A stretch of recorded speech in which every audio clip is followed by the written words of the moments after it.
ሰላም ጤና ይስጥልኝ የተከበራችሁ የዩቲዩብ ቻናላችን ቤተሰቦች የሰዓቱ መረጃዎች ይዘን ቀርበናል። በቅድሚያም ርዕሰ ጉዳዮቹን ላስቀድም። ዛቻ ወደ ድምጽ ማደጉን ድምጻዊት ዳግማዊ ፀሐይ አስታወቀች። ከጎኗ ለነበሩት ለተባበሯት የህግ አካላት በሙሉ ምስጋናዋንም አቅርባለች። ጉዳዩን አስመልክቶ የወጣውን መረጃ ታድምጣላችሁ። በሌላ መረጃ የአርቲስት አክቲቪስት ሰለሞን ተካልኝ የቀብር ስነ ስርዓት መፈጸሙ ተገልጿል። ዝርዝሩን ይዘናል። በሌላ መረጃ ፓስፖርት ለማግኘት የፋይዳ መታወቂያ ግዴታ ሊሆን እንደሚችል ተነገረ። በሰዓቱ ታድምጣላችሁ። በሌላ ዜና አንድ ወጥ የቦክስ ታሪክ ያለው ፊልም ለእይታ ሊቀርብ እንደሆነ ተገልጿል። ዝርዝሩ ተዘጋጅቷል። እነዚህንና ሌሎች ከሀገር ውስጥ ከውጭ የተሰሙ አጫጭር ዘገባዎችን በዚህ መረጃ ሰዓት አካተናል። ለቻናሉ አዲስ የሆናችሁ ሰብስክራይብ በማስከተል የደውል ምልክቷን በመጫን ቪዲዮን ላይክ፣ ለሌሎች ተደራሽ እንዲሆን ሼር በማድረግ በቆይታችን አብራችሁኝ እንድትቆይ በመጋበዝ ወደ ሰዓቱ ወደ ያዝንላችሁ ዝርዝር ዘገባዎች እናልፋለን። አብረን እንከታተለው። ክቡራን አድማጮች በቅድሚያም በርዕሰ ጉዳዮቹ ቅድሚያ ያስደመጥኳችሁ መረጃዎች ወደ እናንተ ላድርስ። ዛቻ ወደ ድምጽ ማደጉን ድምጻዊ ዳግማዊ ፀሐይ አስታወቀች። በእህታችሁ ወይም በልጆቻችሁ ደርሶ ቢሆን አትቀልዱም ነበር፣ እኔ እህታችሁ አይደለሁም አይደል ስትል ዳግማዊ ፀሐይ ተናግራለች። ድምጻዊት ዳግማዊ ፀሐይ በድምጽ የተላከላትና ዛቻና ማስፈራሪያንም ይፋ አድርጋለች። በሴቶች ላይ ለሚፈጸሙ የወንጀል ድርጊቶች ስል ፍርድ ቤት እከሳለሁም ብላለች። ግለሰቡ የጻፍኩት ለቀልድ ነው ብሎ መናገሩ ምቾት ያልሰጣት የሚመስለው ድምጻዊት ዳግማዊ ፀሐይ ይህንን እወቁልኝ ብላ ጽሑፍን አያይዛለች። እኔ ከዚህ ግለሰብ ጋር ምንም አይነት ግንኙነት የለኝም፣ አግኝቼውም አላውቅም። ከበፊት ጀምሮ በተለያየ አካውንት ሲጽፍ ብሎክ ነበር የማደርገው። በጣም ብዙ አካውንት ነው ያለውም ብላለች። በእህታችሁ ወይም በልጆቻችሁ ደርሶ ቢሆን አትቀልዱም ነበር፣ እኔ እህታችሁ አይደለሁም አይደል ያለችው ድምጻዊት ዳግማዊ ፀሐይ ሄርሜላ ፊልም ትዝ አለኝ። ለማንኛውም እኔም እግዚአብሔርን ይዤ ይህንን ጋጦት ሕግ ፊት ቅጣቱን ካላገኘ ለሌላው መማሪያ ካልሆነ እውነት ሴት አይደለሁም ኢትዮጵያዊም አይደለሁም ብላለች። ድምጻዊቷ በማከልም ሴቶችን ያለ ፈቃድ በግድ ለማግኘት መዛት ወንጀል መሆኑን ተናግራ የሴቶች ጥቃት አሁንም መቼም ይቁም፣ ማንንም የማስፈራራትም ሆነ የመዛት መብት የለውም ብላለች። በዚህ አጋጣሚ ግን እንደራሳችሁ ጥቃት አይታችሁ ከጎንሽ ነን ላላችሁኝና ለተባበራችሁኝ የተለያዩ የህግ አካላት በሙሉ ከፍ ያለ ምስጋናዬን አቀርባለሁ። ለሳቃችሁና ለተሳደባችሁ እግዚአብሔር ልቦና ይስጣችሁ በማለት መልእክቷን አስተላልፋለች። በሌላ ዜና አንድ ወጥ የቦክስ ታሪክ ያለው ፊልም ለእይታ ሊቀርብ ነው። ሰርቶ ለማጠናቀቅ 3 ዓመታትና 2.6 ሚሊዮን ብር ወጪ የተደረገበት አለሁ የተሰኘ ፊልም ሰኞ ሚያዝያ 20 በዓለም ሲኒማ ጥሪ ለተደረገላቸው እንግዶች በቀይ ምንጣፍ ስነ ስርዓት በታላቅ ድምቀት ይመረቃል።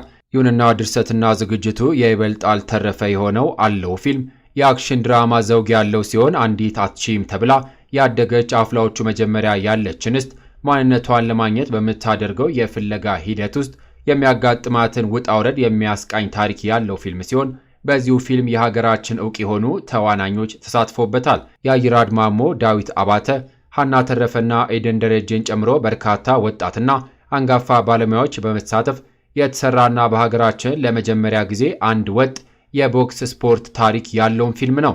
በይበልጣል ተረፈ ፊልም ፕሮዳክሽን ተዘጋጅቶ የቀረበው ይህ ፊልም ከሚያዝያ 23 ጀምሮ በሁሉም ሲኒማ ቤቶች ለተመልካች እይታ ክፍት እንደሚደረግም ባለሙያዎቹ ገልጸዋል። በሌላ መረጃ የአርቲስትና አክቲቪስት ሰለሞን ተካልኝ የቀብር ስነ ስርዓት ትናንት አትላንታ ጆርጂያ ውስጥ ተፈጸመ። ባለፈው ሳምንት ቅዳሜ በድንገተኛ ህመም በ57ኛ ዓመቱ ሕይወቱ ያለፈው አርቲስትና አክቲቪስት ሰለሞን ትናንት አትላንታ ውስጥ ኢንተርናል ሂልስ ሚሞሪያል ጋርደን በተባለ የመቃብር ስፍራ ላይ የቀብር ስነ ስርዓቱ ተፈጽሟል። ከቀብር ስነ ስርዓቱ ቀደም ብሎ በአትላንታ ደብረ ጽዮን ቅድስት ማርያም ተዋሕዶ ቤተክርስቲያን የጸሎት ፍትሐት መርሃ ግብር መካሄዱን ምንጮች ገልጸዋል። ሰለሞን ተካልኝ በአዲስ አበባ ዙሪያ ካለው ከወረብታማ ሰፈር ከወላጆቹ ከአቶ ተካልኝ መሐሪና ከእናቱ ከወይዘሮ ታዱሽ ተሰማ አብራክ እንደ ጎርጎሮሳውያን ጊዜ አቆጣጠር ጥቅምት 7 ቀን 1968 መወለዱን በሕይወት ታሪኩ ማህደሩ ላይ ተመላክቷል። ሰለሞን የሙዚቃ መሳሪያዎቹ ቅንብርና ውህደት የሚወድ የነበረ ቢሆንም የእርሱ ታላቁ መሳሪያ የነበረው ግን የራሱ የታደለው የተፈጥሮ ድምፁ እንደነበርም ተወስቷል። ይሁንና በየጎዳናው በከበሮ ታጅቦ ከመስፈን ጀምሮ በተሟላ የምሽት ክለብ እስካደገበት ድረስ ለታዳሚዎቹ ደስታና ስሜት ሲያጋራ መቆየቱም ተገልጿል። በኋላም በአክቲቪስትነት በሬዲዮና በሌሎች የተለያዩ የማህበራዊ ሚዲያ አውታሮች የፖለቲካ አቋሞችን ሲያራምድም ቆይቷል። በመሆኑም ሰለሞን በሚያስተላልፋቸው ፖለቲካዊ ሐሳቦች ከአንድ ወገን ብርቱ ነቀፋና ትችት ሲያስተናግድ፣ ከሌላ ወገን ደግሞ ድጋፍ ሲቸረውም ቆይቷል። ቤተሰቦቹ፣ ጓደኞቹ፣ ወዳጆቹ በተገኙበት ግብዓተ መሬቱ የተፈጸመው ሰለሞን ተካልኝ የ4 ልጆች አባት እንደነበርም ተገልጿል። በሌላ ዜና ፓስፖርት ለማግኘት የፋይዳ መታወቂያ ግዴታ ሊሆን ነው።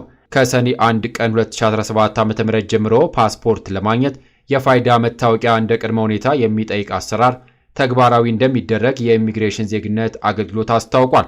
አገልግሎቱን ለማስጀመር የእቅድ ዝግጅትና የቅድመ ትግበራ ስራዎች መጀመራቸውን ነው ዛሬ በተሰጠው ጋዜጣዊ መግለጫ የተገለጸው። የኢሚግሬሽንና የዜግነት አገልግሎት ከብሔራዊ መታወቂያ ጋር በዛሬው ዕለት በጋራ በሰጡት መግለጫ እንደተባለው የፓስፖርት አገልግሎት ለማግኘት ከሚያስፈልጉ ሰነዶች መካከል የፋይዳ መታወቂያ አንዱ እንዲሆን ከስምምነት ላይ መደረሱም ተገልጿል።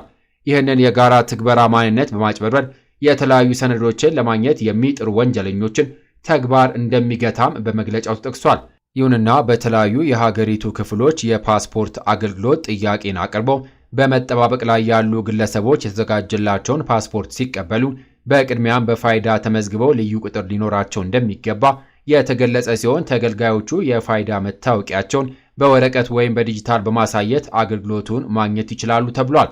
የተቋሙ አገልግሎት ሰጪዎች የቀረበላቸውን በህትመት ወይም በሶፍት ኮፒ የፋይዳ መታወቂያ ትክክለኛነት በመተግበሪያ አረጋግጠው አገልግሎት እንደሚሰጡም ተጠቅሷል።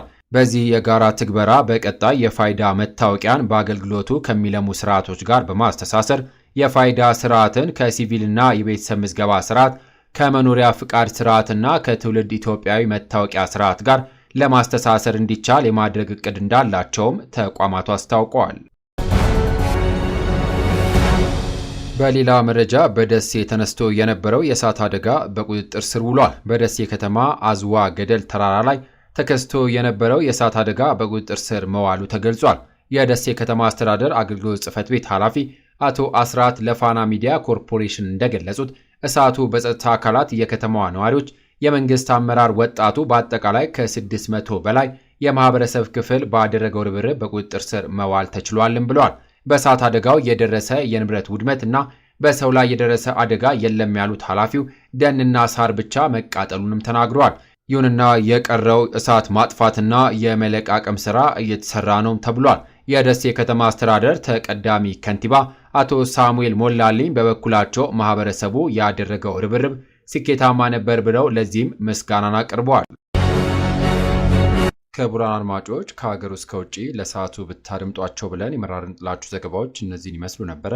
ከሰዓታት በኋላ በሌሎች በአዳዲስ ዘገባዎች እስከምንገናኝ ለሌሎች ለአዲስ መረጃዎች ተጨማሪ ትሩዝ ኢትዮጵያ ሶሻል ሚዲያን ሰብስክራይብ በማድረግ ቤተሰብ እንድትሆኑ ጋብዞታለሁ። በያለንበት የዓለም ዳርቻ ቸር እንቆይ።